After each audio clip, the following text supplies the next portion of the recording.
প্রিয়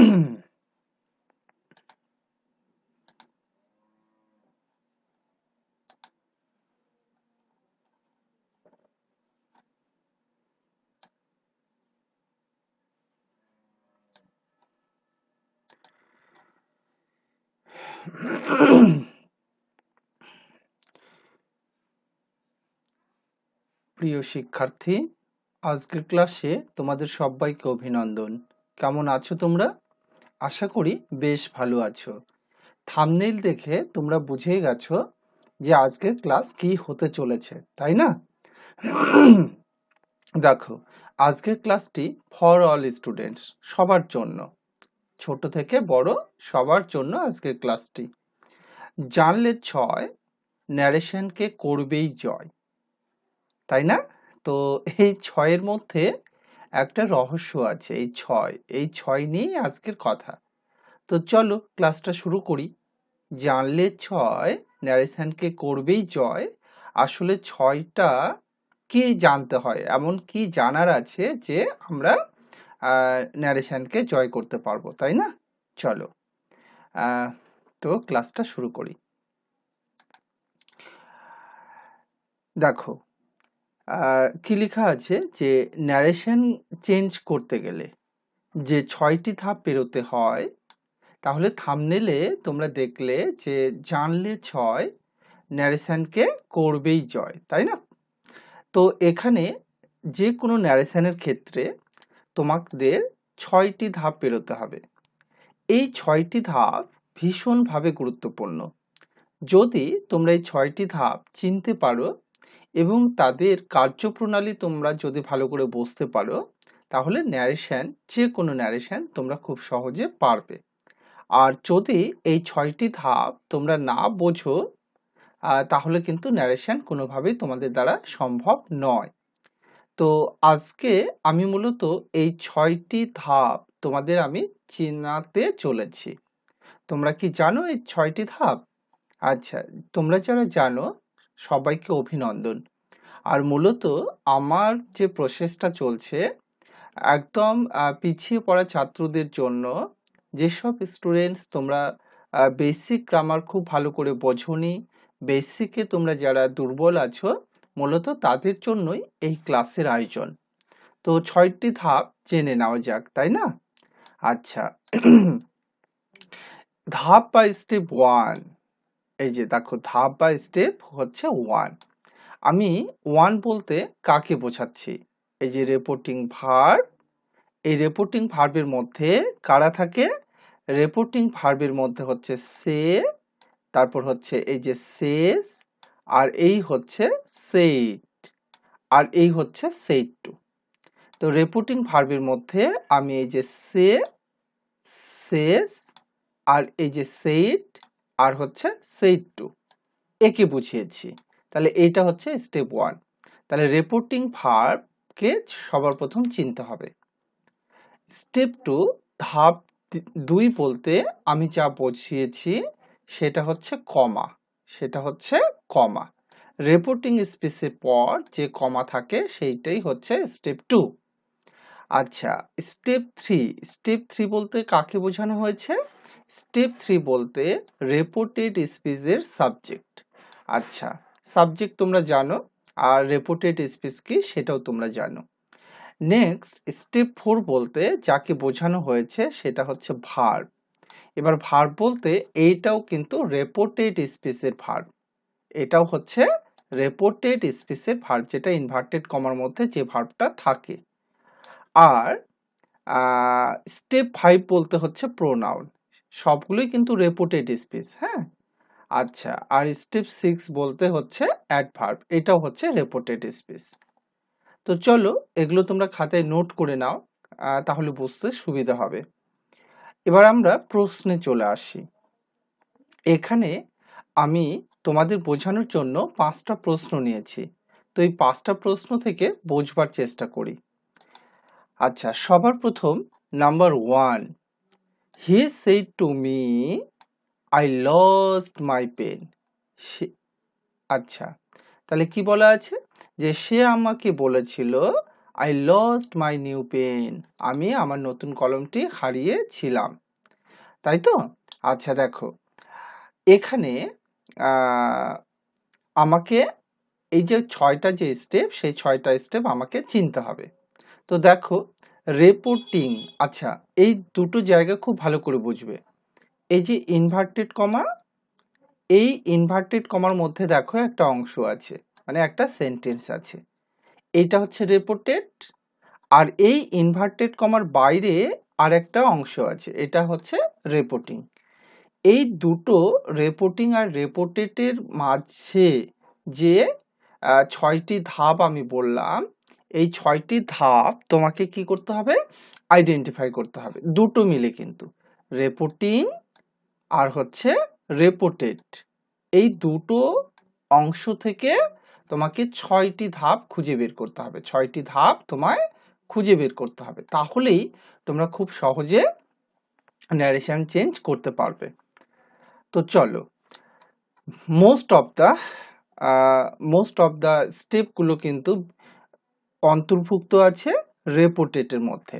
হ্যাঁ, তো এইটা খুব ভালো করে মাথায় সেভ করো যে মোস্ট অফ দ্য স্টেপগুলো ইনক্লুড আছে রিপোর্টেড স্পিচের মধ্যে। I have lost my new pen, এখানে আমরা মোস্ট অফ দ্য স্টেপগুলো পাবো। আচ্ছা, তো স্টেপগুলোকে আগে বোঝার চেষ্টা করি। চলো, সবার প্রথম স্টেপ 1 কি বলেছিলাম? স্টেপ 1-এ কি বলেছিলাম? Reporting verb.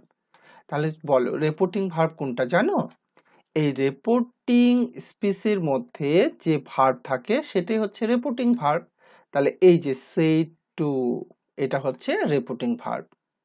আশা করি তোমরা বুঝেছো, এটা হচ্ছে স্টেপ 1, খাতায় দাগিয়ে নাও, এটা হচ্ছে স্টেপ 1।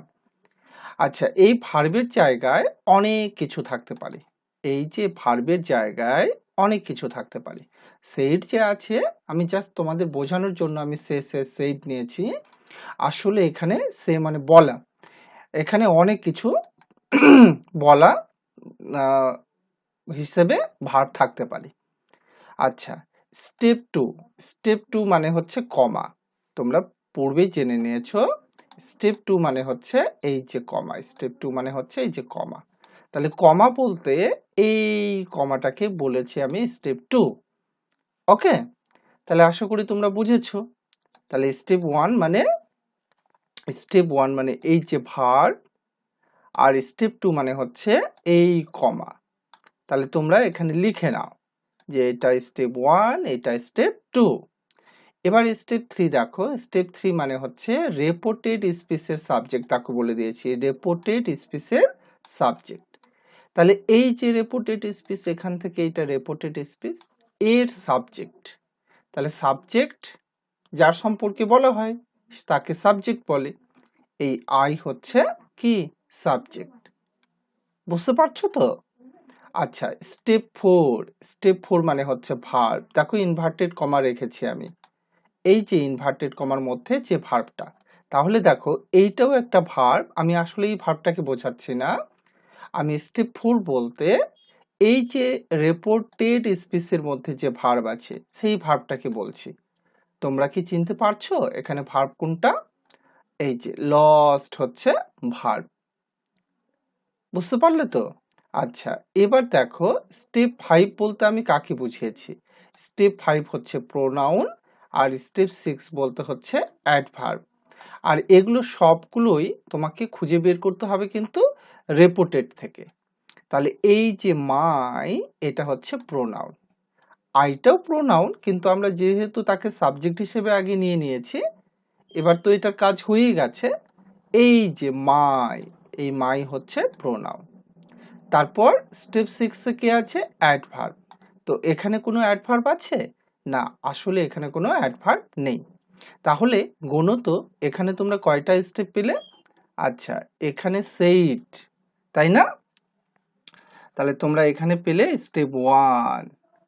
আচ্ছা, তারপর তোমরা স্টেপ 2 কোথায় পেলে?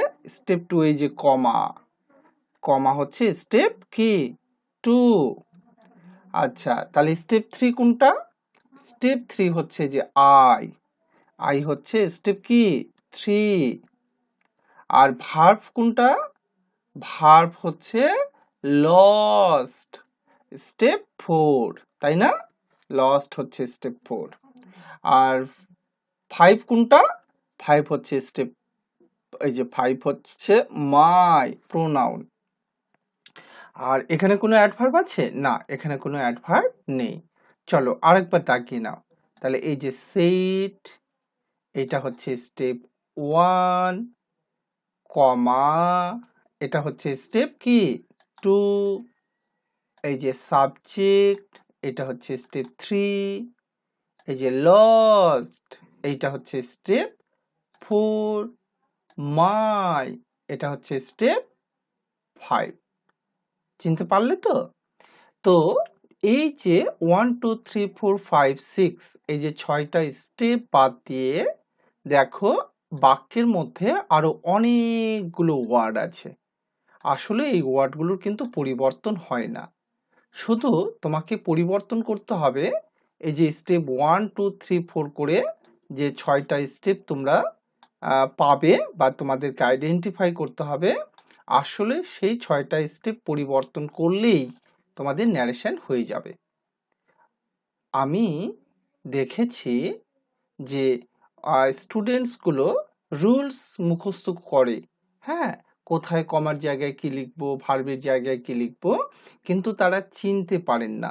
মোস্ট অফ দ্য স্টেপগুলো তারা ইগনোর করে যায়, তারা ভুল করে যায়, তারা ধরতেই পারে না যে এই বাক্যের মধ্যে এখানে একটা পরিবর্তনের জায়গা আছে।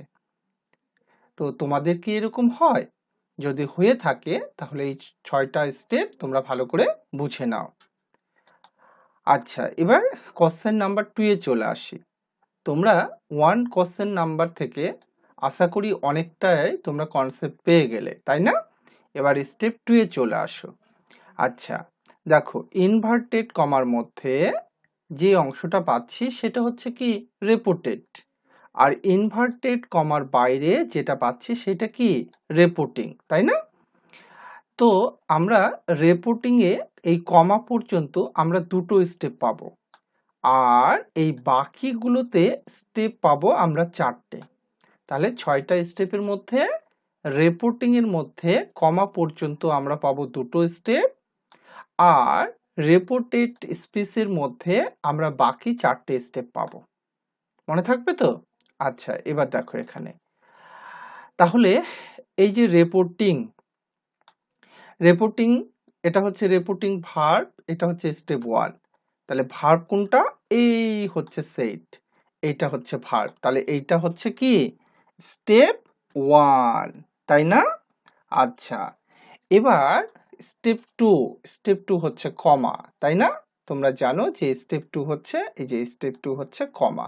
তাহলে এখানে কমা কোনটা আছে? এই যে কমা দেখতে পাচ্ছ, এই যে কমা, এই কমাটা হচ্ছে স্টেপ 2। আচ্ছা, ভালো কথা, তাহলে এই কমা হলো স্টেপ, এই কমা হলো স্টেপ 2। তাহলে এখানে স্টেপ 2 লিখে নাও। তারপর স্টেপ 3, স্টেপ 3 কোনটা? দেখো স্টেপ 3 হচ্ছে রেপোর্টেড স্পিচের সাবজেক্ট। তাহলে সাবজেক্ট কোনটা? এই যে দেখো আই, এইটা হচ্ছে সাবজেক্ট। চিনতে পারছো তো? আচ্ছা, এই 6টা স্টেপ একবার চেনো, হ্যাঁ, এই 6টা স্টেপ একবার চিনতে পারলেই তোমার কিন্তু একদম ন্যারেশন দেখবে খুব সহজ হয়ে গেছে। আমি ধারাবাহিকভাবে ক্লাস নেওয়ার চেষ্টা করব তোমাদের, তো তোমরা আগে এই 6টা স্টেপ বুঝে নাও। আচ্ছা, তাহলে হয়ে গেল স্টেপ 3। এবার স্টেপ 4 দেখো ভার্ব। আবারও বলি যে রিপোর্টিং এ শুধুমাত্র 1 আর 2 স্টেপ পাবো, মানে রিপোর্টিং ভার্ব পাবো, কমা পাবো, বাকিগুলো সবগুলোই কিন্তু রিপোর্টেড থেকে। তাহলে এখানে স্টেপ 4 হচ্ছে যে হ্যাভ লস্ট। এবার এখানে অনেকগুলো আলোচনা কিন্তু তোমরা পাবে। যেমন আমি ছোট্ট করে বলি যে এখানে মাত্র একটা ভার্ব ছিল, আর এখানে কয়টা ভার্ব? দুটো ভার্ব, একটা হ্যাভ আর একটা লস্ট। তাহলে যে বাক্যে দুটো ভার্ব থাকে প্রথমটা বলে অক্সিলারি, আর পরেরটাকে বলে কি মেইন ভার্ব, আর যে বাক্যে একটা ভার্ব থাকে তাকে বলে কি মেইন ভার্ব। তো এইসব বেসিক গুলো তো তোমরা জানোই, তাই না? আচ্ছা, তো এইটা হচ্ছে স্টেপ কি 4, এটা হচ্ছে স্টেপ 4। এবার স্টেপ 5, দেখো এই যে প্রোনাউন না, স্টেপ 5 এ কি আছে? স্টেপ 5 এ আছে প্রোনাউন। তো এখানে প্রোনাউন আছে একদম, এই যে মাই, এটা হচ্ছে প্রোনাউন না? তাহলে এই যে মাই, এইটা হচ্ছে স্টেপ কি বলো? এটা হচ্ছে স্টেপ 5, এটা হচ্ছে স্টেপ 5। আর এখানে কোনো অ্যাডভার্ব আছে? আচ্ছা, এখানে কোনো অ্যাডভার্ব নেই। এবার অ্যাডভার্ব বলতে কাদেরকে বোঝানো হচ্ছে? এই যে টুডে, হ্যাঁ, টুডে থাকলে দ্যাট ডে হয়, নাও থাকলে দেন হয়, এগুলোকে আমি বলছি অ্যাডভার্ব। দেখবে তোমাদের গ্রামার বইয়ে এই অ্যাডভার্বের লিস্টগুলো, হ্যাঁ, দেওয়াই আছে। তো সেই অ্যাডভার্বগুলো এখানে খুঁজতে হবে। তো এখানে তো নেই। আচ্ছা, আশা করি বুঝেছ। এবার স্টেপ কোশ্চেন নাম্বার 3 তে চলি। চলো 3 কোশ্চেন নাম্বারে আসলাম।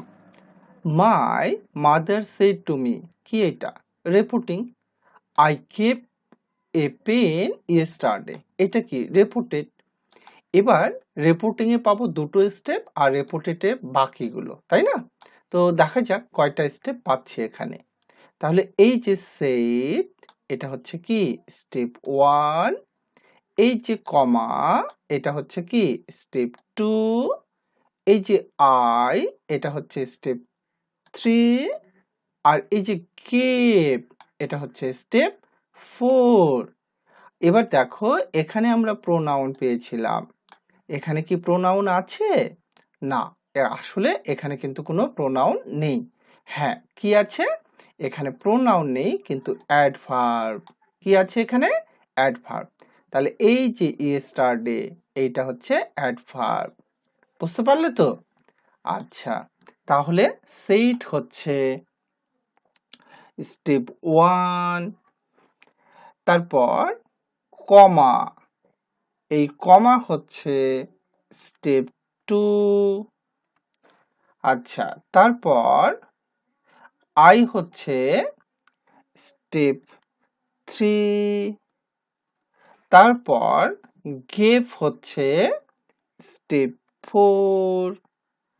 এবার এখানে কোনো প্রোনাউন নেই, এই ইয়েস্টারডে, এটা হচ্ছে স্টেপ কি? এটা হচ্ছে স্টেপ 6। এটা হচ্ছে স্টেপ 6, তাই না? আচ্ছা, এবার আমরা চলে আসব 4 নাম্বার কোশ্চেনে। দেখো, she said to her friend, reporting. আর will you come to my house, এটা হচ্ছে রিপোর্টেড, তাই না? এবার এখানে একটা জিনিস তোমরা খেয়াল করো, এই উপরের বাক্যগুলো 1 2 3, এই বাক্যগুলো ছিল কিন্তু অ্যাসার্টিভ। 1 2 3 এগুলো ছিল অ্যাসার্টিভ। আর এখানে দেখো খেয়াল করো, এই যে সবার শেষে কোশ্চেন মার্ক, এইটা কিন্তু ইন্টারোগেটিভ। তো এই যে 5 প্রকার যে বাক্য তোমরা পড়েছো, এই 5 প্রকার বাক্যের কিন্তু অ্যাপ্লাই হবে এই ন্যারেশনে। আর তোমরা অ্যাসার্টিভ, ইন্টারোগেটিভ, ইম্পারেটিভ যেখানেই যাও, তোমাকে এই 6টা স্টেপ ধরেই কিন্তু করতে হবে। এবার হ্যাঁ, একটা কথা, যে সব বাক্যে সব যে তোমরা 6টা স্টেপেই পাবে, ব্যাপারটা কিন্তু তা না। কোনো বাক্যে 4টে স্টেপ, কোনো বাক্যে 5টা স্টেপ, কোনো বাক্যে আবার তোমরা 6টা স্টেপেও পেতে পারো। এগুলো সম্পূর্ণভাবে ডিপেন্ড করবে বাক্যের গঠন অনুযায়ী এবং বাক্য অনুযায়ী। বুঝতে পারলে তো? আচ্ছা, এবার চলো দেখো। তো she said to her friend reporting, আর এইটা হচ্ছে কি? reported। তাহলে এখানে স্টেপ 1 2 3 দেখবে সেম আগের মতোই তোমরা কিন্তু পাচ্ছ। তাহলে এই যে said, এটা কি? ভার্ব, তার মানে এটা হচ্ছে স্টেপ 1। এই যে কমা, এটা হচ্ছে স্টেপ 2। দেখো পূর্বের কোশ্চেন গুলো তো তোমরা কিন্তু পেয়েছো, স্টেপ 1, স্টেপ 2, স্টেপ 3। আচ্ছা, এবার দেখো এখানে সাবজেক্ট গুলো ছিল একদম বাক্যের শুরুতে, যেহেতু অ্যাসার্টিভ শুরুতেই থাকবে, কিন্তু এখানে সাবজেক্ট হচ্ছে ইউ। সাবজেক্ট হচ্ছে কি বলো? ইউ। আচ্ছা, তাহলে এই ইউ হচ্ছে স্টেপ 3। ইউ হচ্ছে স্টেপ 3। আর সেট হচ্ছে স্টেপ 1। আচ্ছা, আর এই কমা হচ্ছে স্টেপ 2, আর এটা হচ্ছে 3, আর এই যে উইল আর এই যে কাম, এই দুটো মিলে কিন্তু স্টেপ 4। উইল আর হচ্ছে কাম, এই দুটো মিলে হচ্ছে স্টেপ 4। আচ্ছা, এটা একটু কালারটা চেঞ্জ করে দিই। তাহলে এই যে কাম আর এই যে উইল, এই দুটো মিলে হচ্ছে স্টেপ কি, এই দুটো মিলে হচ্ছে স্টেপ 4। আচ্ছা, তাহলে এখানে একটা জিনিস খেয়াল করলে তোমরা, দেখো অ্যাসার্টিভে আমরা স্টেপ 3 পেয়েছিলাম রেপোর্টেড স্পিচের শুরুতে, আর ইন্ট্রোগেটিভে আমরা স্টেপ 3 পেলাম, মানে সাবজেক্ট পেলাম শুরুতে না, কোনো একটা ওয়ার্ডের পর। এই জায়গাগুলো একটু খেয়াল করতে হবে। তো সেগুলো নিয়ে পরবর্তীতে ক্লাস হবে, তোমরা শুধু আজকের ক্লাসটি মন দিয়ে করো। এবার দেখো স্টেপ, তাহলে আমরা 1 পেলাম, 2 পেলাম, 3 পেলাম, 4 পেলাম, মানে সাবজেক্ট ভার্ব পেয়ে গেলাম। এবার আমাদের স্টেপ 5 হচ্ছে কি প্রোনাউন, আর স্টেপ 6 হচ্ছে অ্যাডভার্ব। তো এখানে এই যে দেখো এই যে মাই, এটা হচ্ছে কি প্রোনাউন, মাই হচ্ছে কি প্রোনাউন। এটা হচ্ছে স্টেপ, এটা হচ্ছে স্টেপ 5, এটা হচ্ছে স্টেপ 5। আচ্ছা, এখানে কোনো অ্যাডভার্ব আছে? না, এখানে কোনো অ্যাডভার্ব নেই। আচ্ছা, তাহলে এই বাক্যে আমরা কয়টা স্টেপ পেলাম? এই বাক্যে পেলাম আমরা 5টা স্টেপ। আচ্ছা, এখানেও আমরা তার এই বাক্যেও দেখো 1 2 3 4 5, মানে এখানেও 5টা পেয়েছি। 1 2 3 4 5, এখানেও 5টা পেয়েছি। তাহলে এরকম কোনো বাক্যে আমরা 5টা পাবো, কোনো বাক্যে 6টা পাবো। হ্যাঁ, এটা বাক্যের উপর ডিপেন্ড করছে। এবার দেখো এই বাক্যে চলে আসি। নেক্সট, এই যে মাদার সেইড রিড অ্যাটেন্টিভলি। দেখো এইটা, এইটা কিন্তু আগের মতো ইন্টারোগেটিভ না, আবার এইটা কিন্তু অ্যাসার্টিভও না। কারণ দেখো অ্যাসার্টিভে বাক্যের শুরুতে সাবজেক্ট থাকে আর সবার শেষে ফুল স্টপ। এখানে ফুল স্টপ থাকলেও শুরুতে কিন্তু সাবজেক্ট নেই, তার জন্য এটা অ্যাসার্টিভ সেন্টেন্সও না। তো চলো, তাহলে এই যে সেইড, এটা হচ্ছে স্টেপ 1, এই যে কমা, এটা হচ্ছে স্টেপ 2, আর ইম্পারেটিভ সেন্টেন্সে তোমরা প্রত্যেকেই জানো যে এখানে কোনো সাবজেক্ট থাকে না। ইম্পারেটিভ সেন্টেন্সে সাবজেক্ট উহ্য থাকে, তার মানে স্টেপ 3 এখানে নেই। আর এই যে ইম্পারেটিভ সেন্টেন্স ভার্ব দ্বারা শুরু হয়, তাহলে রিড হচ্ছে ভার্ব, তার মানে এইটা হচ্ছে স্টেপ 4, এটা হচ্ছে স্টেপ কি 4। আচ্ছা, এখানে প্রোনাউন বা অ্যাডভার্ব আছে না। তাহলে দেখো তো এখানে তোমরা কয়টা স্টেপ পেলে? আচ্ছা, এখানে পেলে স্টেপ 1 রিপোর্টিং ভার্ব, তারপর তোমরা স্টেপ কি পেলে 2 কমা, তাই না? আর সবার শেষে তোমরা ভার্বে পেলে রিড, এই যে ভার্ব, স্টেপ 4। তাহলে একবার খেয়াল করো, দেখো কোন প্রশ্নে 1 2 3, দেখো 3টে স্টেপ, এখানে 3টে স্টেপ, এখানে 5টা স্টেপ, এখানেও বুঝি 1 2 3 4 5, 5টা স্টেপ। তাহলে কখনো প্রোনাউন থাকছে, কখনো প্রোনাউন থাকছে না, কখনো ভার্ব থাকছে, কখনো ভার্ব থাকছে না, কখনো সাবজেক্ট থাকছে, কখনো সাবজেক্ট থাকছে না। দেখতে পারলে তো? তো এই 6টা স্টেপ তোমরা যদি একবার চিনতে পারো, তাহলে ন্যারেশনকে তোমরা জয় করবেই করবে, ন্যারেশন তোমরা পারবেই পারবে। তো আহ